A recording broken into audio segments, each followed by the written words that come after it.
Middle ഈസ്റ്റിൽ America Iran സംഘർഷം കൂടുതൽ കടുക്കുമെന്ന പുതിയ സൂചനകൾ. ഹൂതികളുടെ ആക്രമണങ്ങൾ ലോക വ്യാപാരത്തെയും സുരക്ഷയും എങ്ങനെ ബാധിക്കുന്നു?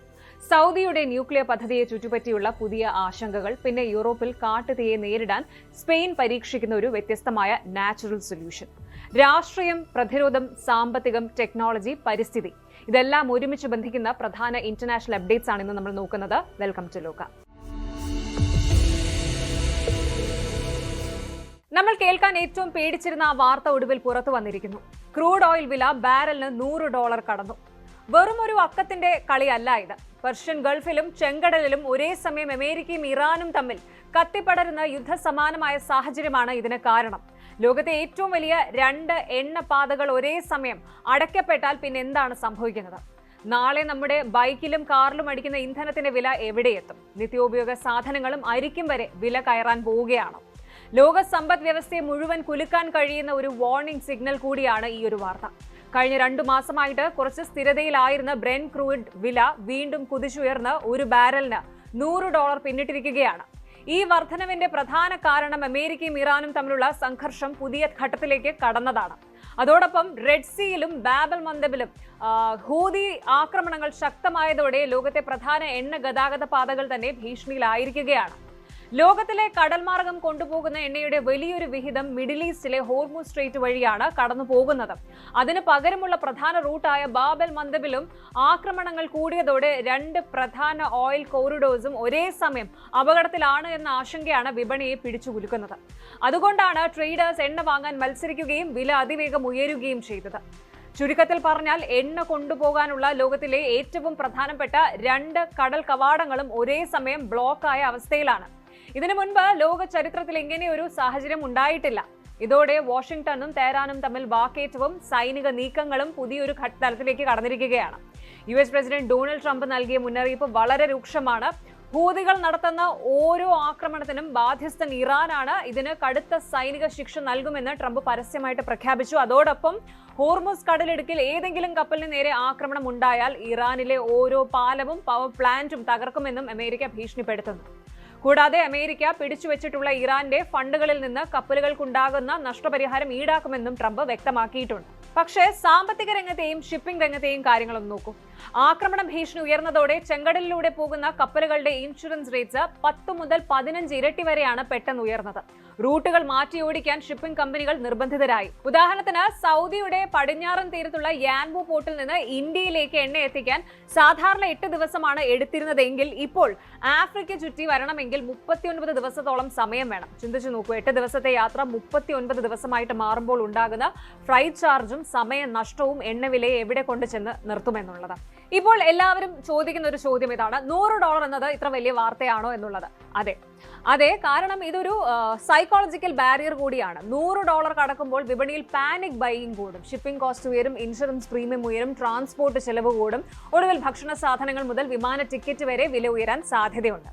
ഗോൾഡ്മാൻ സാക്സ്, RBC ക്യാപിറ്റൽ അടക്കമുള്ള നിരവധി ഫിനാൻഷ്യൽ ഇൻസ്റ്റിറ്റ്യൂഷൻസ് മുന്നറിയിപ്പ് നൽകുന്നത് സംഘർഷം തുടർന്നാൽ ബ്രെന്റ് ക്രൂഡ് വില $100 വരെ എത്താൻ സാധ്യത തള്ളിക്കളയാനാവില്ല എന്നാണ്. ഇന്ത്യയെ സംബന്ധിച്ചിടത്തോളം ഈ ഒരു വാർത്തയ്ക്ക് വലിയ പ്രാധാന്യമുണ്ട്. കാരണം ഇന്ത്യ ആവശ്യമായ ക്രൂഡ് ഓയിലിന്റെ ഭൂരിഭാഗവും ഇറക്കുമതി ചെയ്യുന്ന രാജ്യമാണ്.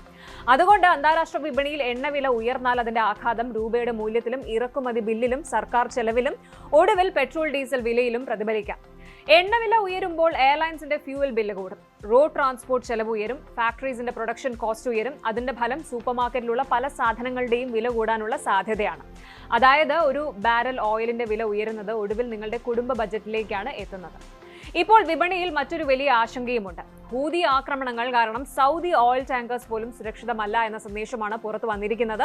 ഷിപ്പിംഗ് കമ്പനീസ് കൂടുതൽ സുരക്ഷാ നടപടികൾ സ്വീകരിക്കേണ്ടി വരുന്നു. ചില കപ്പലുകൾ ദൈർഘ്യമേറിയ ഓൾട്ടർനേറ്റീവ് റൂട്ട്സ് തിരഞ്ഞെടുക്കുന്നു. അതോടെ ഡെലിവറി വൈകുകയും ട്രാൻസ്പോർട്ടേഷൻ കോസ്റ്റ് കൂടുകയും ചെയ്യുന്നു. ഇതെല്ലാം ചേർന്നാണ് ഓയിൽ മാർക്കറ്റിൽ സപ്ലൈ ഡിസ്ട്രപ്ഷൻ, അതിന്റെ ഒരു ഭയം ശക്തമാകുന്നത്. ഇന്റർനാഷണൽ എനർജി ഏജൻസി നേരത്തെയും മുന്നറിയിപ്പ് നൽകിയിരുന്നു. പ്രധാന ഷിപ്പിംഗ് റൂട്ട്സ് ദീർഘകാലം തടസ്സപ്പെട്ടാൽ അത് ആഗോള എനർജി സെക്യൂരിറ്റിക്ക് വലിയ വെല്ലുവിളിയാകും.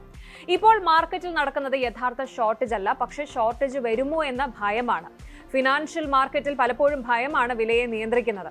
അതുകൊണ്ട് തന്നെ കഴിഞ്ഞ ദിവസങ്ങളിൽ ഓയിൽ ഫ്യൂച്ചേഴ്സ് അതിവേഗം ഉയർന്നു. സ്റ്റോക്ക് മാർക്കറ്റിലും അതിന്റെ പ്രതിഫലനം കണ്ടു. എനർജി ഷെയർസ് ഉയർന്നപ്പോൾ എയർലൈൻ, ട്രാൻസ്പോർട്ട് പോലെയുള്ള ഫ്യൂവൽ ഇന്റൻസീവ് സെക്ടേഴ്സ് സമ്മർദ്ദത്തിലായി. നിക്ഷേപകരും കൂടുതൽ സേഫ് അസറ്റ്സിലേക്ക് നീങ്ങുന്ന പ്രവണതയാണ് കാണുന്നത്. ഇപ്പോൾ അമേരിക്കയുടെ നിലപാടും വിപണി വളരെ ശ്രദ്ധയോടെ നോക്കുകയാണ്. ഹൂതി ആക്രമണങ്ങൾ തുടർന്നാൽ ശക്തമായ സൈനിക നടപടി ഉണ്ടാകുമെന്ന് അമേരിക്ക മുന്നറിയിപ്പ് നൽകിയിട്ടുണ്ട്. അതേസമയം പുതിയ ചർച്ചകൾക്ക് സാധ്യതയുണ്ട് എന്ന റിപ്പോർട്ടുകളും പുറത്തു വരുന്നുണ്ട്. അതുകൊണ്ടാണ് ഓയിൽ മാർക്കറ്റ് ഓരോ പ്രസ്താവനയും ഓരോ സൈനിക നീക്കവും മിനിറ്റുകൾക്കുള്ളിൽ റിയാക്ട് ചെയ്യുന്നത്. അടുത്ത ദിവസങ്ങളിൽ ശ്രദ്ധിക്കേണ്ട 3 കാര്യങ്ങളുണ്ട്. ഒന്ന്, ഹോർമുസ് സ്ട്രെയ്റ്റിലോ ബാബൽ മന്ദബിലോ കൂടുതൽ തടസ്സങ്ങൾ ഉണ്ടാകുമോ? രണ്ടാമത്, അമേരിക്കയും ഇറാനും തമ്മിലുള്ള സംഘർഷം കൂടുതൽ വ്യാപിക്കുമോ? മൂന്നാമത്, വിപണിയെ ശാന്തമാക്കാൻ വലിയ എണ്ണ ഉൽപ്പാദക രാജ്യങ്ങളോ ഇന്റർനാഷണൽ എനർജി ഏജൻസിയോ പ്രത്യേക നടപടികൾ പ്രഖ്യാപിക്കുമോ? ഈ 3 ചോദ്യങ്ങൾക്കുള്ള ഉത്തരമാണ് അടുത്ത ദിവസങ്ങളിലെ ഓയിൽ പ്രൈസ് തീരുമാനിക്കാൻ പോകുന്നത്. ഇപ്പോൾ $100 കടന്ന ക്രൂഡ് ഓയിൽ വെറും ഒരു സാമ്പത്തിക വാർത്തയല്ല. ലോകരാഷ്ട്രീയം, യുദ്ധം, കടൽ ഗതാഗതം, നിങ്ങളുടെ വീട്ടിലെ ചെലവ്, ഇതെല്ലാം തമ്മിൽ എത്ര ശക്തമായിട്ട് ബന്ധപ്പെട്ട് കിടക്കുന്നു എന്നതിന്റെ ഏറ്റവും വലിയ ഉദാഹരണമാണ്. അടുത്ത ദിവസങ്ങളിൽ അമേരിക്ക ഇറാൻ സംഘർഷം ശമിക്കുമോ അതോ കൂടുതൽ രൂക്ഷമാകുമോ എന്നതാണ് ഇനി ലോക വിപണിയും ഇന്ത്യയും ഒരുപോലെ ഉറ്റുനോക്കുന്നത്. അതിനാൽ ഈ വിഷയത്തിലെ ഓരോ വലിയ അപ്ഡേറ്റും നമ്മൾ ശ്രദ്ധിക്കേണ്ടതാണ്. ലോകത്തിലെ ഏറ്റവും വലിയ യുദ്ധക്കപ്പലുകൾ, ഏറ്റവും ആധുനിക ഫൈറ്റർ ജെറ്റ്സ്, ഏറ്റവും ശക്തമായ എയർ ഡിഫൻസ് സിസ്റ്റംസ്, ഇതെല്ലാമുള്ള അമേരിക്കയും പാശ്ചാത്യ സഖ്യത്തെയും മാസങ്ങളായിട്ട് ഉറക്കം കെടുത്തുന്നത് ഒരു രാജ്യമല്ല, ഒരു ചെറിയ വിമത സംഘമാണ് ഹൂതികൾ. ഡ്രോണുകളും മിസൈലുകളും കൊണ്ട് ലോക വ്യാപാരത്തിന്റെ ജീവനാഡിയായ റെഡ് സീയെ വരെ പിടിച്ചുകെട്ടാൻ ഇവർക്ക് എങ്ങനെ കഴിയുന്നു? ഈ ചെറിയ സംഘത്തിന്റെ കയ്യിൽ എന്താണ് ലോകത്തെ ഭയപ്പെടുത്തുന്ന ആ ഒരു ശക്തി? ഇപ്പോഴത്തെ അമേരിക്ക ഇറാൻ സംഘർഷത്തിനിടയിൽ ഹൂതികൾ തുറന്ന പുതിയ ഫ്രണ്ട് എന്താണ്? വിശദമായിട്ട് നോക്കാം. യമനിലെ ഒരു വിമത സംഘടനയായ ഹൂതികൾ കഴിഞ്ഞ ഏതാനും വർഷങ്ങളായിട്ട് മിസൈൽ, ഡ്രോൺ, കടലാക്രമണങ്ങൾ എന്നിവയിലൂടെ ലോക വ്യാപാരത്തിന് വലിയ വെല്ലുവിളി ഉയർത്തിക്കൊണ്ടിരിക്കുകയാണ്. ഗാസ യുദ്ധത്തിന് പിന്നാലെ റെഡ് സീയിലൂടെ പോകുന്ന കപ്പലുകൾക്കെതിരെ തുടർച്ചയായിട്ട് ആക്രമണം നടത്തിയ ഇവർ ഇപ്പോൾ അമേരിക്ക ഇറാൻ സംഘർഷം രൂക്ഷമായതോടെ വീണ്ടും കൂടുതൽ ആക്രമണ ഭീഷണി ഉയർത്തിയിരിക്കുകയാണ്. ഏറ്റവും പുതിയ സംഭവത്തിൽ സൗദി എണ്ണ ടാങ്കറുകൾക്ക് നേരെ ആക്രമണം നടത്തിയതായിട്ട് ഹൂതികൾ അവകാശപ്പെട്ടു. ഇതോടെയാണ് ബ്രെന്റ് ക്രൂഡ് ഓയിൽ വീണ്ടും $100 കടന്നത്. ആദ്യം തന്നെ അവരുടെ ഏറ്റവും വലിയ ശക്തിയായ മിസൈലുകളിൽ നിന്ന് തുടങ്ങാം. ഹൂതികളുടെ കയ്യിൽ കുറഞ്ഞത് 10 തരം പ്രധാന മിസൈൽ സംവിധാനങ്ങളുണ്ട്. ഇവയിൽ ഭൂരിഭാഗവും ഇറാന്റെ പരോക്ഷമായ പിന്തുണയോടെയോ അല്ലെങ്കിൽ ഇറാനിയൻ സാങ്കേതികവിദ്യ ഉപയോഗിച്ച് നിർമ്മിച്ചവയോ ആണ്. ഇതിൽ പ്രധാനപ്പെട്ട 3 മിസൈലുകൾ ഇവയാണ്. ഒന്ന്, ബുർഖാൻ സീരീസ്, യമനിൽ നിന്ന് 1200 കിലോമീറ്ററിലധികം ദൂരേക്ക് തൊടുക്കാൻ കഴിയുന്ന ബാലിസ്റ്റിക് മിസൈലാണിത്. 2, തൂഫാൻ, ഏകദേശം 1800 മുതൽ 1950 കിലോമീറ്റർ വരെ റേഞ്ചുള്ള മാരക പ്രഹരശേഷിയുള്ള മിസൈൽ. ഇതിന്റെ പരിധിയിൽ ഏതാണ്ട് മധ്യപൂർവ്വ ഏഷ്യ മുഴുവൻ വരും. 3, പലസ്തീൻ 2 സ്റ്റേജ് സോളിഡ് ഫ്യൂവൽ ഉപയോഗിച്ച് പ്രവർത്തിക്കുന്ന 2000 കിലോമീറ്ററിന് മുകളിൽ ദൂരപരിധിയുള്ള അതിനൂതന മിസൈലാണിത്. ഇതിനു പുറമെ കപ്പലുകളെ ലക്ഷ്യമിട്ട് അസെഫ്, തങ്കീൽ തുടങ്ങിയ ആന്റി ഷിപ്പ് ബാലിസ്റ്റിക് മിസൈലുകളും ASBMസും അൽ-മന്ദബ്, ഖുദ് സീരീസിലുള്ള ക്രൂയിസ് മിസൈലുകളും ഹൂതികൾ ഉപയോഗിക്കുന്നുണ്ട്. ഓടുന്ന കപ്പലുകളെ കൃത്യമായിട്ട് ടാർഗറ്റ് ചെയ്യാൻ ഇവയ്ക്ക് സാധിക്കുന്നു എന്നതാണ് ഏറ്റവും വലിയ ഭീഷണി. മിസൈലുകൾ മാത്രമല്ല, കുറഞ്ഞ ചെലവിൽ വലിയ നാശനഷ്ടമുണ്ടാക്കാൻ കഴിവുള്ള കാമിക്കാസെ ഡ്രോണുകൾ അഥവാ ആത്മഹത്യാ ഡ്രോണുകളാണ് ഹൂതികളുടെ മറ്റൊരായുധം. സമദ് സീരീസ്, സമദ് 2 ആൻഡ് സമദ് 3, 1200 മുതൽ 1800 കിലോമീറ്റർ വരെ പറക്കാൻ ശേഷിയുള്ള ഡ്രോണുകൾ. ഇനി വായിദ് 1 ആൻഡ് വായിദ് 2, ഇറാനിയൻ ഷാഹിദ് ഡ്രോണുകൾക്ക് സമാനമായ 2500 കിലോമീറ്റർ വരെ റേഞ്ചുള്ള വലിയ സ്ഫോടക വസ്തുക്കൾ പേറുന്ന ഡ്രോണുകൾ. ഇനി യാഫ ഡ്രോൺസ്, മുൻപ് എയർ ഡിഫൻസ് സിസ്റ്റങ്ങളെ പോലും വെട്ടിച്ച് ടെലവീവിലേക്ക് വരെ പറന്നെത്തി ആക്രമണം നടത്തിയ ഹൂതികളുടെ ദീർഘദൂര ഡ്രോണാണിത്. ഇവിടെയും തീരുന്നില്ല കാര്യങ്ങൾ. ഹൂതികൾ ഹൈപ്പർസോണിക് മിസൈലുകൾ വിജയകരമായിട്ട് പരീക്ഷിച്ചു എന്ന് മുൻപ് അന്താരാഷ്ട്ര മാധ്യമങ്ങൾ റിപ്പോർട്ട് ചെയ്തിരുന്നു. ശബ്ദത്തേക്കാൾ 5 ഇരട്ടി വേഗതയിൽ പറക്കുന്ന ഇത്തരം മിസൈലുകളെ തടയാൻ ലോകത്തിലെ ഏറ്റവും മികച്ച വ്യോമ പ്രതിരോധ സംവിധാനങ്ങൾക്ക് പോലും സാധിക്കില്ല. ഇനി പറയുന്നതാണ് ഏറ്റവും ഞെട്ടിക്കുന്ന അല്ലെങ്കിൽ ഏറ്റവും പ്രധാനപ്പെട്ട ഭാഗം വരുന്നത്. ആകാശത്തിലൂടെയുള്ള ആക്രമണം മാത്രമല്ല, കടലിന് മുകളിലൂടെയും അടിയിലൂടെയും ഹൂതികൾ കെണിയൊരുക്കുന്നുണ്ട്. ഹൂതികൾ പുതുതായിട്ട് രംഗത്തിറക്കിയ USV, അൺമാൻഡ് സർഫസ് വെഹിക്കിൾസ് അഥവാ റിമോട്ട് കൺട്രോൾ വഴി പ്രവർത്തിക്കുന്ന സ്ഫോടക വസ്തുക്കൾ നിറച്ച സീ ഡ്രോൺ ബോട്ടുകൾ കപ്പൽ ചാലുകളിൽ വലിയ ഭീതിയാണ് വിതയ്ക്കുന്നത്. മീൻപിടുത്ത ബോട്ടുകളുടെ രൂപത്തിൽ വ്യാജമായി കടലിലിറക്കുന്ന ഈ ബോട്ടുകൾ ചരക്ക് കപ്പലുകൾക്ക് സമീപത്തെത്തി സ്വയം പൊട്ടിത്തെറിക്കുന്നു. അതോടൊപ്പം അവർ ഉപയോഗിക്കുന്ന സീ മൈനുകളും സബ്മറൈൻ വെപ്പൺസ് അഥവാ കടലിനടിയിലൂടെ പോകുന്ന ഡ്രോൺ ആക്രമണ ഭീഷണിയും കപ്പൽ ഗതാഗതത്തെ പൂർണ്ണമായും തളർത്തിക്കളഞ്ഞു. സാധാരണ ഒരു മിലിറ്ററി യുദ്ധത്തിൽ നിന്ന് വ്യത്യസ്തമായിട്ട് ഗൊറില്ല തന്ത്രങ്ങളാണ് ഹൂതികൾ പയറ്റുന്നത്. വലിയ സ്ഥിരം സൈനിക താവളങ്ങൾക്ക് പകരം മൊബൈൽ ലോഞ്ചറുകൾ ഉപയോഗിച്ച് പെട്ടെന്ന് ആക്രമണം നടത്തുകയും വേഗത്തിൽ സ്ഥലം മാറുകയും ചെയ്യുന്നു. അതുകൊണ്ട് തന്നെയാണ് US നേതൃത്വത്തിലുള്ള ഓപ്പറേഷൻ പ്രോസ്പെരിറ്റി ഗാർഡിയൻ ഫോഴ്സിന് പോലും ഇവരെ പൂർണ്ണമായിട്ട് അടിച്ചമർത്താൻ സാധിക്കാതെ പോയത്. ഇത്രയും ആയുധങ്ങൾ ഇവർക്ക് എവിടെ നിന്നാണ് കിട്ടിയത് എന്നുള്ള ചോദ്യമുണ്ട്. ഇതാണ് ഏറ്റവും വലിയ രാഷ്ട്രീയ ചോദ്യം. അമേരിക്കയും പാശ്ചാത്യ രാജ്യങ്ങളും പറയുന്നത് ഇറാനാണ് ഹൂതികൾക്ക് ആയുധങ്ങളും പരിശീലനവും ഇന്റലിജൻസ് സപ്പോർട്ടും നൽകുന്നത് എന്ന്. ഇറാൻ ഇത് ഔദ്യോഗികമായി നിഷേധിക്കാറുണ്ടെങ്കിലും നിരവധി അന്താരാഷ്ട്ര റിപ്പോർട്ടുകൾ IRGC ഉപദേഷ്ടാക്കളും മിസൈൽ ടെക്നോളജിയും യമനിലേക്ക് എത്തിച്ചതായിട്ട് സൂചിപ്പിക്കുന്നുണ്ട്. ഇനിയുള്ള ചോദ്യം ഇതാണ്: എന്തുകൊണ്ടാണ് റെഡ് സീ ഇത്ര പ്രധാനപ്പെട്ടത്? ലോക വ്യാപാരത്തിന്റെ ഏകദേശം 12% ബാബൽ മന്ദം വഴി റെഡ് സീ കടന്നാണ് പോകുന്നത്. ഈ വഴി അടഞ്ഞാൽ സ്യൂയസ് കനാലിന്റെ പ്രാധാന്യം കുറയും. കപ്പലുകൾ ആഫ്രിക്ക ചുറ്റി പോകണം. യാത്രയ്ക്ക് ദിവസങ്ങൾ അധികമാകും. ഫ്യൂവൽ കോസ്റ്റ് കൂടും. ഷിപ്പിംഗ് ഇൻഷുറൻസ് ഉയരും. അവസാനം ലോകമെമ്പാടുമുള്ള സാധനങ്ങളുടെ വിലയും കൂടും. ഇപ്പോഴത്തെ പുതിയ സാഹചര്യം നോക്കുമ്പോൾ അമേരിക്ക ഇറാൻ യുദ്ധ സാഹചര്യത്തിനിടയിൽ ഹൂതികൾ വീണ്ടും സൗദി ലിങ്ക്ഡ് ഷിപ്പിംഗിനെ ലക്ഷ്യമിടാൻ തുടങ്ങിയിട്ടുണ്ട്. 2 സൗദി എണ്ണ ടാങ്കറുകൾ ആക്രമിക്കപ്പെട്ടതിനെ തുടർന്ന് അമേരിക്ക ഇറാനെ നേരിട്ട് കുറ്റപ്പെടുത്തി. അതേസമയം അമേരിക്ക ഇറാനെതിരെ തുടർച്ചയായ വ്യോമാക്രമണങ്ങൾ തുടരുകയാണ്. UN സെക്രട്ടറി ജനറലും സ്ഥിതി നിയന്ത്രണാതീതമാവുകയാണ് എന്ന മുന്നറിയിപ്പ് നൽകിയിട്ടുണ്ട്. ഹൂതികളെ തോൽപ്പിക്കാൻ ബുദ്ധിമുട്ടാകുന്നതിന് കാരണം ചോദിച്ചാൽ ഇവർ ഒരു സാധാരണ സൈന്യമല്ല. യമനിലെ മലനിരകളിലാണ് പ്രധാന താവളങ്ങൾ. മൊബൈൽ ലോഞ്ചേഴ്സ് ഉപയോഗിക്കുന്നതിനാൽ മിസൈൽ ലോഞ്ച് ചെയ്ത ഉടൻ സ്ഥലം മാറും. അണ്ടർഗ്രൗണ്ട് ടണൽസും സ്റ്റോറേജ് ഫെസിലിറ്റീസും വ്യാപകമായി ഉപയോഗിക്കുന്നു. കുറഞ്ഞ ചെലവിൽ ഡ്രോൺസ് നിർമ്മിക്കാനും വേഗത്തിൽ റിപ്ലേസ്മെന്റ് നടത്താനും ഇവർക്കാകുന്നു. അതിനാലാണ് വർഷങ്ങളായിട്ട് വ്യോമാക്രമണങ്ങൾ നടന്നിട്ടും ഇവരുടെ ആക്രമണശേഷി പൂർണ്ണമായിട്ട് ഇല്ലാതാക്കാൻ കഴിയാത്തത്. ഇനി ഇന്ത്യയുടെ വലിയൊരു വിദേശ വ്യാപാരവും മിഡിൽ ഈസ്റ്റും യൂറോപ്പും തമ്മിലുള്ള കടൽപാതകളെ ആശ്രയിച്ചിട്ടാണ്. റെഡ് സീ സുരക്ഷിതമല്ല എങ്കിൽ ഷിപ്പിംഗ് ചെലവ് കൂടും. ഓയിൽ ഇമ്പോർട്ട് ബില്ല് ഉയരും. പെട്രോൾ ഡീസൽ വിലയിൽ സമ്മർദ്ദമുണ്ടാകും. പല ഇറക്കുമതി ഉൽപ്പന്നങ്ങളുടെയും വില കൂടാൻ സാധ്യതയുണ്ട്. ഒരു രാജ്യത്തിന്റെ ഔദ്യോഗിക സൈന്യമല്ല, ലോകത്തിലെ ഏറ്റവും ശക്തമായ നാവികസേനയുമല്ല, എന്നിട്ടും ലോക വ്യാപാരത്തെ മുട്ടുകുത്തിക്കാൻ കഴിയുന്ന ശക്തിയാണ് ഇന്ന് ഹൂതികൾ കാണിക്കുന്നത്. Ballistic missiles, cruise missiles, drones, anti ship weapons, naval mines ഇവയെല്ലാം ചേർന്നപ്പോൾ റെഡ് സീ ഇന്ന് ലോകത്തിലെ ഏറ്റവും അപകടകരമായ കടൽപാതകളിൽ ഒന്നായിട്ട് മാറിയിരിക്കുകയാണ്. അമേരിക്ക ഇറാൻ സംഘർഷം കൂടുതൽ രൂക്ഷമായാൽ അടുത്ത വലിയ ഞെട്ടൽ യുദ്ധഭൂമിയിൽ മാത്രമല്ല, ലോക സമ്പദ് വ്യവസ്ഥയിലും എണ്ണവിലയിലും നമ്മുടെ ദൈനംദിന ജീവിത ചെലവിലും എല്ലാം ഉണ്ടാകും. അതുകൊണ്ട് ഈ പ്രതിസന്ധിയുടെ ഓരോ പുതിയ നീക്കവും ഇനി ലോകം മുഴുവൻ സൂക്ഷ്മമായി നിരീക്ഷിച്ചുകൊണ്ടിരിക്കും.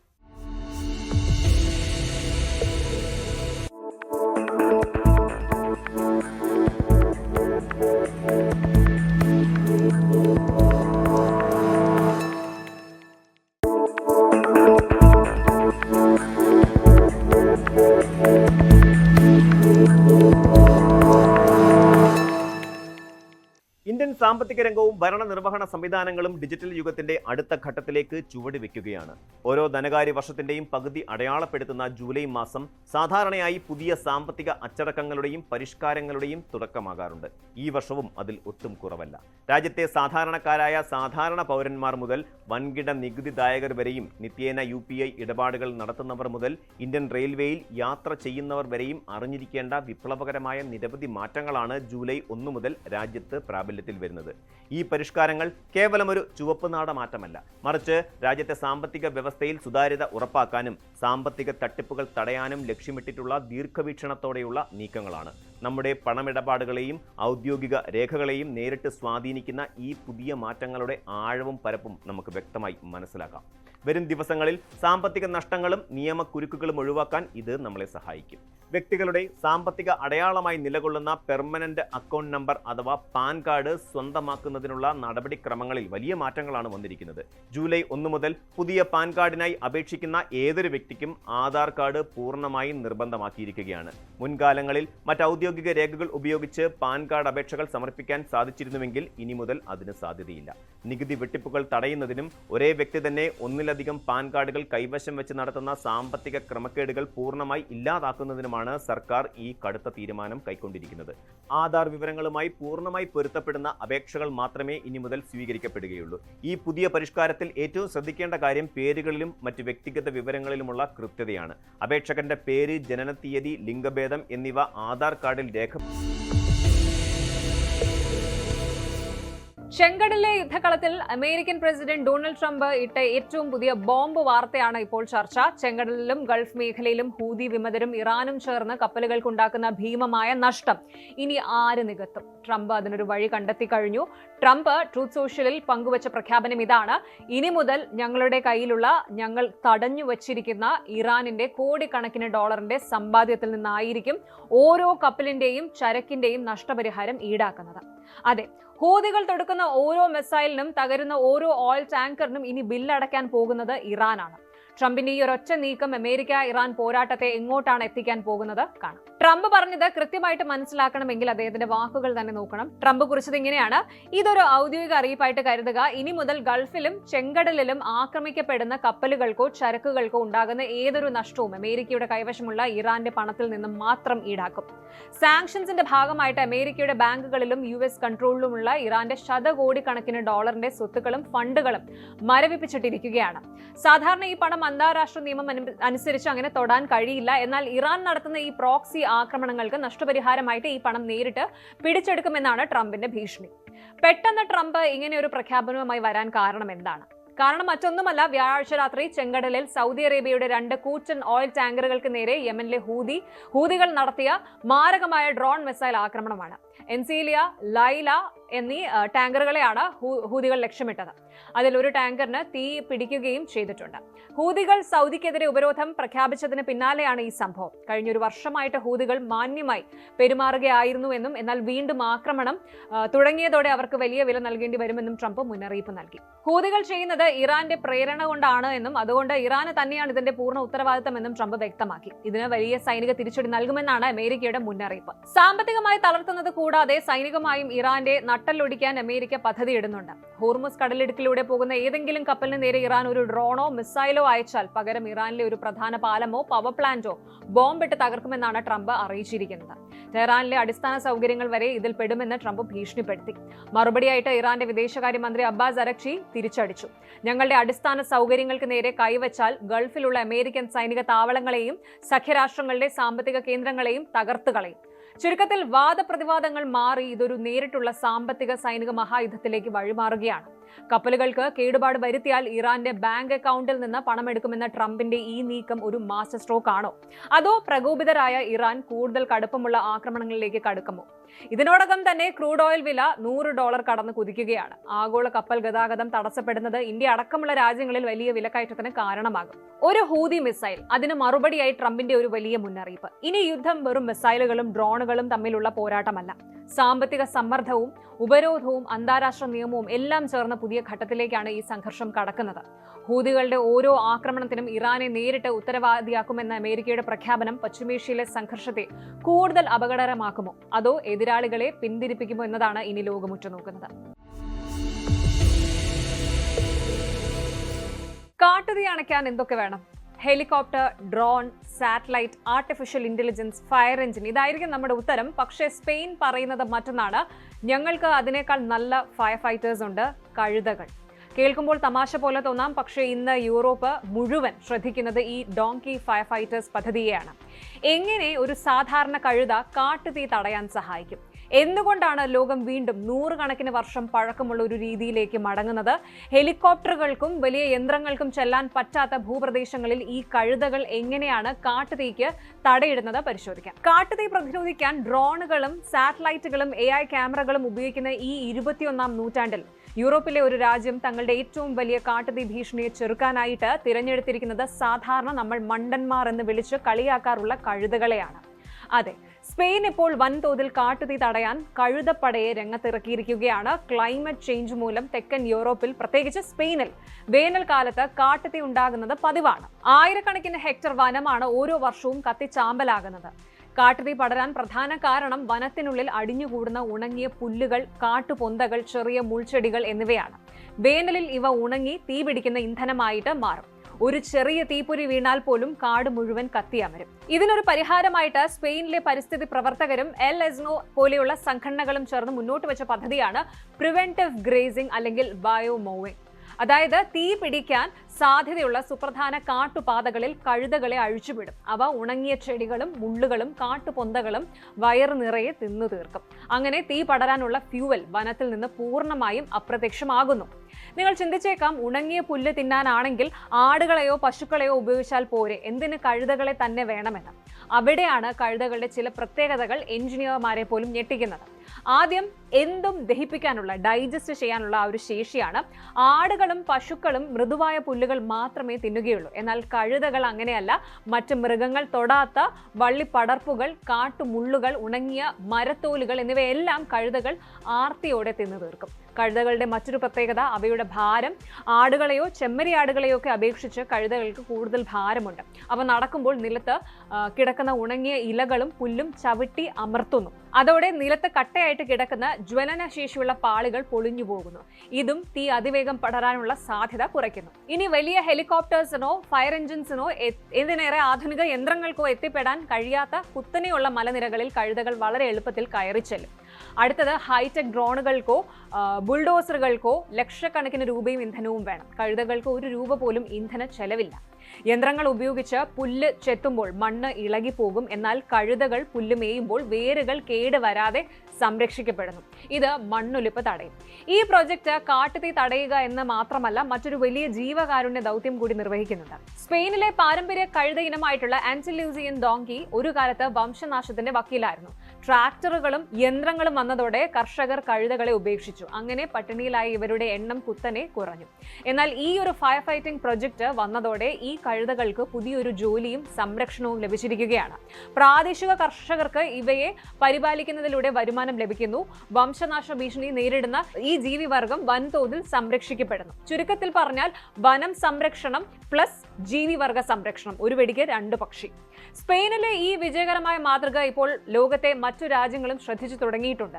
കാലിഫോർണിയ, ഓസ്ട്രേലിയ, പോർച്ചുഗൽ തുടങ്ങിയ കാട്ടുതീ ഭീഷണി നേരിടുന്ന ഇടങ്ങളിൽ ഇക്കോ ഫ്രണ്ട്ലി ഫയർ പ്രിവെൻഷൻ രീതികൾ പരീക്ഷിക്കാൻ ആലോചിക്കുന്നുണ്ട്. വലിയ സാങ്കേതിക വിദ്യകൾ പരാജയപ്പെടുന്നിടത്ത് പ്രകൃതിയുടെ തന്നെ നാച്ചുറൽ ബാലൻസ് എങ്ങനെ ഉപയോഗിക്കാം എന്നതിന്റെ മികച്ച ഉദാഹരണമാണിത്. മനുഷ്യർ നിർമ്മിച്ച ഹൈടെക് മെഷീനുകളെക്കാൾ കാര്യക്ഷമമായിട്ട് പ്രകൃതിയെ സംരക്ഷിക്കാൻ പ്രകൃതിയിലെ ജീവികൾക്ക് സാധിക്കുമെന്ന് കഴുതകൾ തെളിയിച്ചിരിക്കുകയാണ്.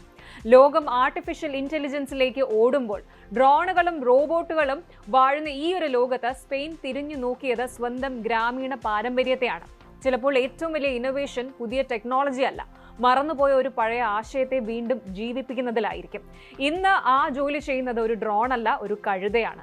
കാട്ടുതീക്കെതിരായ ഈ വ്യത്യസ്ത പോരാട്ടം വിജയിക്കുമോ എന്ന് സമയം പറയും. പക്ഷെ ഒരു കാര്യം ഉറപ്പാണ്, പ്രകൃതിയെ സംരക്ഷിക്കാൻ ചിലപ്പോൾ പ്രകൃതിയുടെ തന്നെ സഹായമാണ് ഏറ്റവും ശക്തമായ ആയുധം. അമേരിക്കയും സൗദി അറേബ്യയും ചേർന്ന് ഒപ്പിട്ട ഒരു ഹിസ്റ്റോറിക് കരാർ. പക്ഷേ അതിന്റെ പ്രത്യാഘാതം പതിറ്റാണ്ടുകൾ നീണ്ടു നിൽക്കാം. അമേരിക്കയും സൗദി അറേബ്യയും തമ്മിൽ ഒപ്പുവെച്ച പുതിയ ന്യൂക്ലിയർ കോഓപ്പറേഷൻ ഡീൽ ഇപ്പോൾ മിഡിൽ ഈസ്റ്റിലെ ഏറ്റവും വലിയ ചർച്ചയാണ്. വിചിത്രമായ കാര്യം എന്താണ് എന്ന് വെച്ചാൽ, ഈ കരാറിനെതിരെ ഏറ്റവും വലിയ ആശങ്ക പ്രകടിപ്പിക്കുന്നത് ഇറാനല്ല, ഇസ്രായേലാണ്. കാരണം സൗദിക്ക് സിവിലിയൻ ന്യൂക്ലിയർ പ്രോഗ്രാം അനുവദിച്ചാൽ അതൊരു ആണവായുധ മത്സരത്തിലേക്ക് മാറുമെന്ന് ഇസ്രായേൽ ഭയക്കുന്നു. ഈ കരാറിന്റെ പിന്നിലെ യഥാർത്ഥ രാഷ്ട്രീയം എന്താണ് പരിശോധിക്കാം. ആദ്യം തന്നെ നമുക്ക് ഈ കരാർ എന്താണ് എന്ന് നോക്കാം. അമേരിക്കൻ എനർജി ഡിപ്പാർട്ട്മെന്റും സൗദി അറേബ്യയും ചേർന്ന് പ്രഖ്യാപിച്ചതാണ് ഈ 30 വർഷത്തെ ദീർഘകാല അറ്റോമിക് സഹകരണ കരാർ. സൗദി കിരീടാവകാശി മുഹമ്മദ് ബിൻ സൽമാന്റെ വിഷൻ 2030 പ്രകാരം സൗദി അറേബ്യയ്ക്ക് ഇനി കേവലം പെട്രോളിയം എണ്ണ മാത്രം വിറ്റ് ജീവിച്ചാൽ പോരാ, അവർക്ക് എനർജി സോഴ്സുകൾ ഡിസൈൻ ചെയ്യണം. ഭാവിയിലെ പവർ ആവശ്യങ്ങൾക്ക് ഗ്രീൻ എനർജിയും ന്യൂക്ലിയർ എനർജിയും ഉപയോഗിക്കണം.